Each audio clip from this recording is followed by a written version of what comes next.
5, 4, 3, 2, 1. Who are you? It doesn't matter who we are. What matters is our plan. No one cared who I was till I put on the mask. You want to know what it is.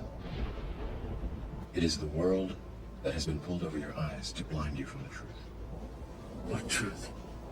That you are a slave. Like everyone else, you were born into bondage. Born into a prison that you cannot smell or taste or touch. A prison for your mind. This is your last chance. After this, there is no turning back. You take the blue pill. The story ends. You wake up in your bed and believe whatever you want to believe. You take the red pill. You stay in Wonderland. And I show you how deep the rabbit hole goes. Remember, all I'm offering is the truth. Nothing more.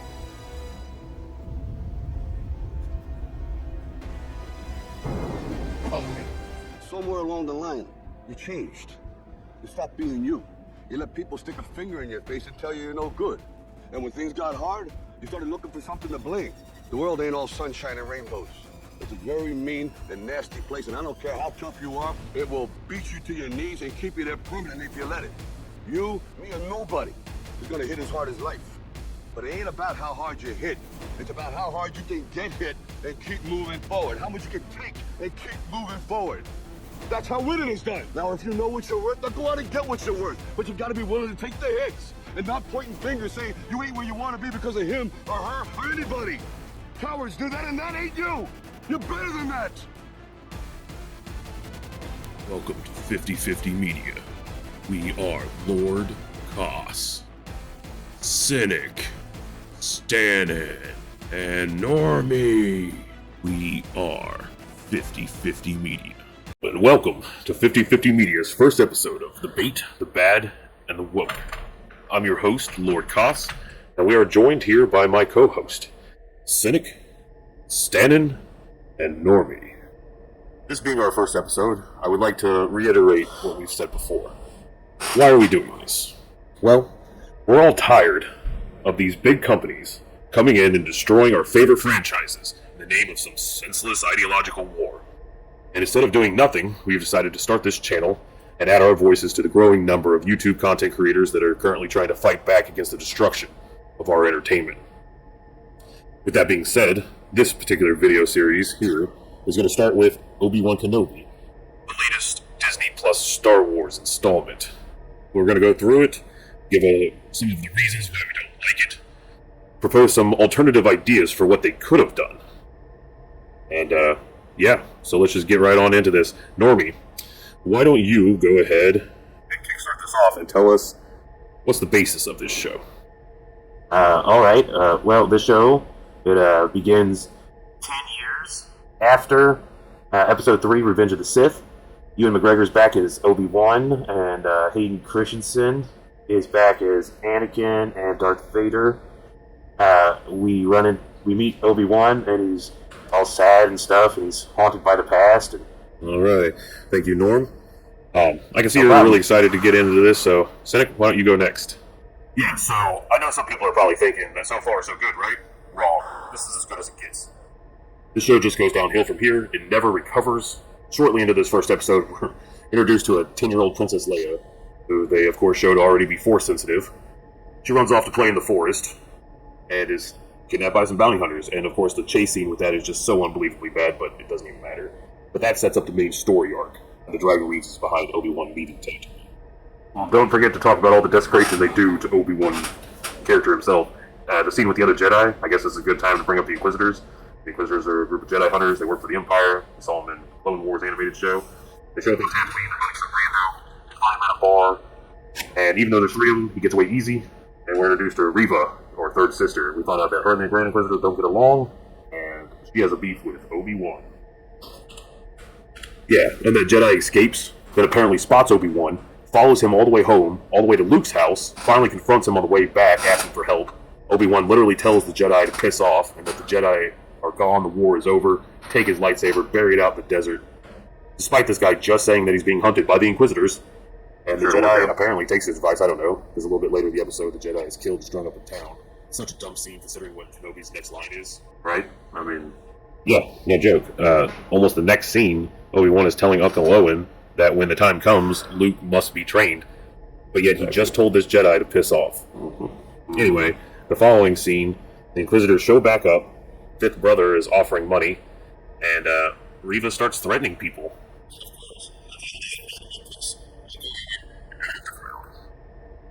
She almost kills him. But she's stopped by the other Inquisitor, which, by the way, that's twice in just this first episode that she stopped from killing someone by one of the other Inquisitors. Sadly, though, this is probably the best episode we get, because it just keeps getting worse from here. Because Reva's plan to lure out Obi-Wan is to kidnap Princess Leia, because she found some kind of link between Bail Organa and Obi-Wan, which, fair enough, I would imagine that most Jedi Masters on the Council probably had some interactions with senators during the Clone Wars. But for some reason, she thinks Bail, who I might remind you is the King of Alderaan and a senator in the Empire, so she thinks Bail is going to reach out to Obi-Wan for some reason instead of sending his own troops or his personal guard, who would most assuredly be doing everything in their power to bring him home safely. But, you know what, let's send the guy that's in hiding from the Empire to rescue my daughter and count on his powers, the Force, which, he can't actually use because it'll attract attention. Yeah, that's a great idea. Hey, we gotta mention, Bail getting Obi-Wan's help could also lead the Empire to finding out that Bail has a connection to the Jedi, even knowing where the Jedi's hiding. Which the Empire does now know, because all the Inquisitors know. It's so bad. I mean, you're not even having to take into account the damage that they're doing to the lore here. But, of course, her plan works out. And you know what? Why does her plan work out, Normie? Because that's what they wrote? Exactly, and that's what the entire theme of Episode 2 is. Stuff happens because that's what they wrote. The editing is terrible, it just has a bunch of quick cuts to the next plot point, whether it makes sense or not. Yeah, so that's basically the breakdown of Episode 2. Kenobi, he looks out in every scene. He finds Leia easily. Freezer, she then decides that the right decision is to run away from him. He can't catch her, of course. And then she tries to self-delete off of a roof. And he has to save her with the Force. He struggles to do so, and then just teleports down to the alley. Which is the coolest Force power that we never knew of, Force teleport.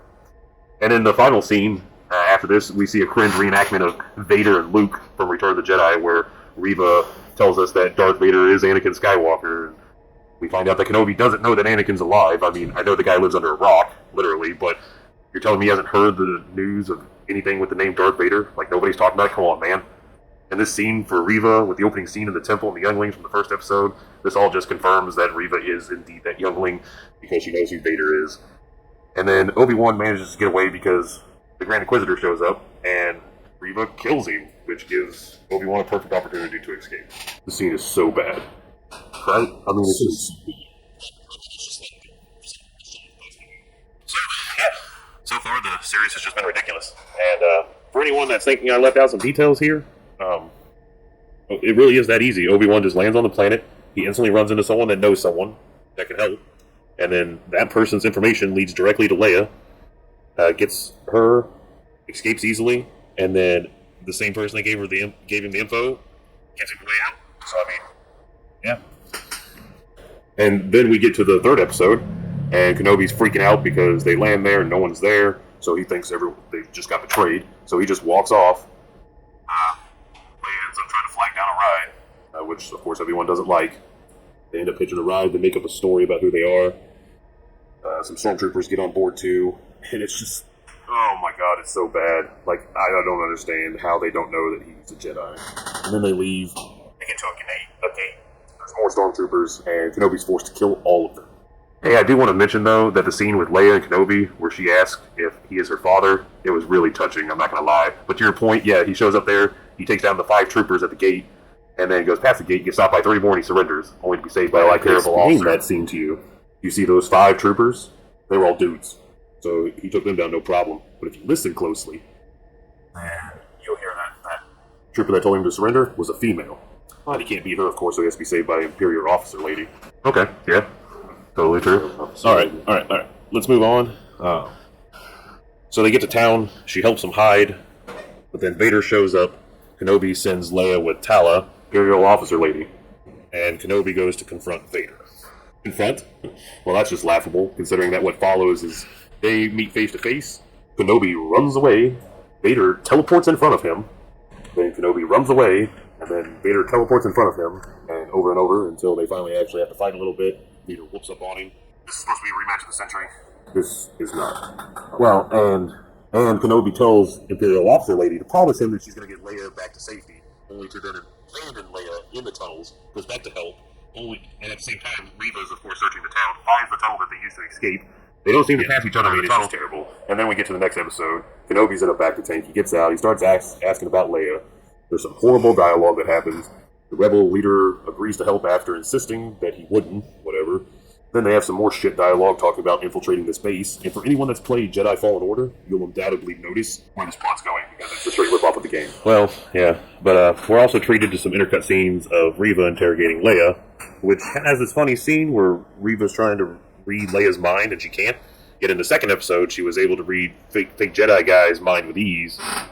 But this also confirms that Leia knows that this is Obi-Wan. Yeah, I mean, so anything saying that, well, she just knows him as Ben, is all bullshit, because, yeah, totally knows that this is Obi-Wan now. And, by the way, Reva just teleported. And then we also have it cut back to the infiltration team of Kenobi and Imperial Officer Lady. We do get some pretty good visuals when he's saving Leia with the light and the lightsaber, other than they turn the lights nerfed it into like a 2 to 3 hit weapon. This plot, though, Imperial Officer Lady tries to trick Reva with some bullshit story to buy Kenobi some time. They do the Fallen Order ripoff.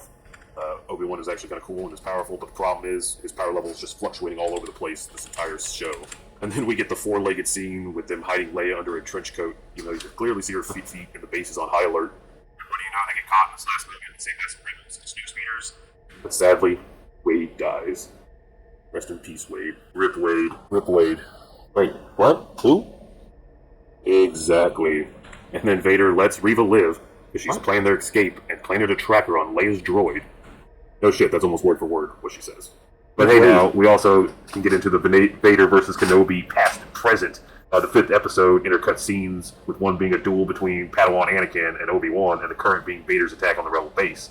As Cynic would say, it's full of some terrible dialogue, which, worst of all, is probably Reva and Kenobi's chat at the door, where it is finally 100% confirmed that she is the youngling in the beginning. Anakin stabbed her, although she lived, of course, and she blames Obi-Wan for what Anakin did, because she's a bitch like that. Because, you know, Obi-Wan wasn't busy doing anything at this time. He was just being and now Reva is hunting Vader, which doesn't make much sense, since she's apparently been working with him for a little while at least, and if what we've been shown is consistent behavior on Reva's part, then she constantly disobeys orders and acts in ways that the other Inquisitors have to actually rein her in. But on a more important note, don't forget, Imperial Officer Lady, she sacrifices herself in a very dramatic fashion, and then Kenobi comes up with what is perhaps the most brilliant plan ever. Surrender. And I'm not sure if this is just intended, or is she just plain stupid, or this is just another example of, yeah, that's what they wrote. Oh yeah, and Reva uses that droid that she put the tracker on, because now she controlled the droid, to sabotage the Rebel base. So, the only one that can fix it? Little Leia. But then we get to see Vader do the super force pull and pull the ship back down. Yeah, that's again horrible writing, because they're just going to have it be the decoy ship. The Rebels, Obi-Wan, Leia, they all escape. But then, for some reason, Reva just decides to attack Vader. But we do get an incredible scene of Force Fu fighting Vader, and he beats her easily, of course. Yeah. And don't forget that she finds that message for Obi-Wan about Tatooine and Owen. The Great Inquisitor is still alive, of course, somehow. Seems like a lightsaber stabbed through the stomach just isn't fatal anymore. Sorry, Qui-Gon. And they just leave her there. She finds the message, and then just, poof, teleports across the galaxy to Tatooine for the start of Episode 6. Meanwhile, some terrible dialogue is happening on a Rebel ship that's being chased by Vader. And see, this is the part where I really start to have a problem with the storyline. I mean, I know there's other problems, but... So, Kenobi gets in the shuttle, and he flies away from the Rebel craft, because he says that it'll lead Vader away, which it does. Vader then orders the Star Destroyer to follow Obi-Wan's shuttle, instead of, I don't know, maybe jumping in his own shuttle and chasing after Kenobi, and then going after the Rebels. He knows that Obi-Wan's not just going to abandon them. Like, this is obviously a decoy, a trap. If you just keep pursuing them, Obi-Wan's going to come back. But wait, they can't do that, because the Rebels have to get away, and the writers can't come up with a better way for them to do so. But this is where we get our rematch of the century. And for what it was worth, the visuals were not that bad. It is overshadowed by the fact that it should have never happened. And it leads to Kenobi just letting Vader go. But I do kind of like the way they intertwined Anakin and Vader's voice as he's delivering his final monologue. But yeah, Kenobi just leaves. The ship in the orbit doesn't fuck with him. He senses disturbance of the Force, heads back to Tatooine, where Reva's attacking Owen's farm and trying to kill Luke for some reason. But she can't. And her and Kenobi end up having a little heart-to-heart. And then, of course, we get Luke meeting Obi-Wan, and Obi-Wan says the line, "Hello there." And Kenobi rides off into the sunset, but not before Qui-Gon shows up and says some quippy stuff, and they head off together. I would have rather there be no Qui-Gon, unless it was more prevalent to the story, or maybe if he could have shown up his voice earlier. You know what I mean? Yeah, well, there's a lot they could have done better. That's true. I would have to agree, but anyway, that wraps this part of the show up. Before we completely get out of here, let's just go around and everyone give their overall impression of the show. And Cynic and Stanton, respectively, you guys can give your alternative ideas, as well as you're giving your opinion. Cynic, why don't we go ahead and start out with you? The show is trash. Beginning to end, it's just terrible dialogue, horrendous editing, shitty acting, abysmal direction, and honestly, it just has so many flaws. It truly amazes me that there was a room full of people that thought this was going to be the greatest show ever. I mean, how disconnected are these people? And I mean, hey, you like this show? It's okay. People can like or dislike whatever they want to, but for me, the rest of us here, you don't mind me speaking for everybody, it's just been a giant dumpster fire. And I would have rather never even seen Ewan or Hayden come back. I would have rather just not seen Obi-Wan again. But in my humble opinion, if they did want to go this route, I think they could have found a story for Obi-Wan that takes place on Tatooine. You know, say you start out, he's training daily, meditating, trying to reach Qui-Gon, trying to become more powerful. But we still show him struggling with his past. Maybe his training is just a way of him going through the motions. His meditations are often interrupted by visions of Anakin, the fall of the Jedi, you know, all that kind of stuff. And then maybe you have a scene where Luke and a friend get lost while playing out in the canyon, and Kenobi senses him or something, helps him get back home. He has some interaction with Obi-Wan and Owen. And of course, you keep Joel Edgerton, because he was fantastic in this role. And then we just kind of go back to the norm. Should start showing some scenes with Owen and Luke. Maybe Luke's wanting a ship, you know, like he references in episode 4, where he's shooting waffle-ats at Fingers Canyon. Show Owen hesitant to getting one, but eventually does. But maybe Luke shows a lot of promise piloting this. And it worries Owen, considering that he knows Obi-Wan wants to train him, and he knows Kenobi's keeping an eye out on him. But before he has a chance to do anything, there's some cartel thugs that show up and demand tribute or money of some kind, and no one can't pay up. And ends up having to go to Kenobi for help. Kenobi go to town and start trying to figure out a way to stop this. And that would be a basic template for how to do something with Kenobi that doesn't have to break lore, and we can still have a fun adventure to go on with him. But hey, that's just my piece. All right, thank you, Cynic. Standing. How about you? All right, well, for the most part, I have to agree with Cynic. Except, as bad as it is, I am glad they made it. And I know it's a little copium to say it, but I just like to pretend that it's fan fiction. It's not really connected to anything that Lucas made. I'm happy I got to see Ewan reprise the role again. And to be honest, Hayden, it's whatever. He's in the suit. They didn't really even use his voice. It's whatever. But I really despise their attempts to bring in new characters, like with Reva. And I'm not 100% certain if we're supposed to think that she's a hero or a villain or an anti-hero. Like, I don't know. It's not real clear. I do imagine that they will give her a spin-off series. And that's where I'll throw in my idea, that if they wanted to try to introduce her as a character, they could just do this. Don't have Kenobi in it. You instead focus on Moses Ingram's Reva. And you keep the same story from when she was a youngling. She survived Order 66 somehow, and she's just been surviving on the run on her own. And she maybe is doing some dirty, shady stuff to stay alive. Maybe bounty hunting, using her force sensitivity to help her out. And then you put Leia into this series, and you have her get kidnapped. Bail puts a bounty out on her and sends 2 of his royal guards to try to rescue her. The story focuses on these 4 characters. The 2 guards, Reva, Leia, and they're being, they get Leia, they're being tracked by the people that kidnap them, or when they're trying to get her free, Reva has to use force powers, it alerts the Inquisitors, and they send her brother or 5th brother or someone after Reva, and the group has to defeat him. And they get her back home, Reva goes her own way, and we get a story where you can develop this new character and use an existing character to prop that character up without destroying the legacy of that existing character. And, I mean, I don't know. I'd like it. And hey, it's girl power. I'd watch it. Rant over. Alright. Love the ideas, guys. So, Normie, that just leaves you. What's your overall thoughts on this? Well, it wasn't great. And that's kind of about it. I wouldn't watch it again. I mean, it's not as good as the original trilogy or prequels. Pretty standard for Disney, but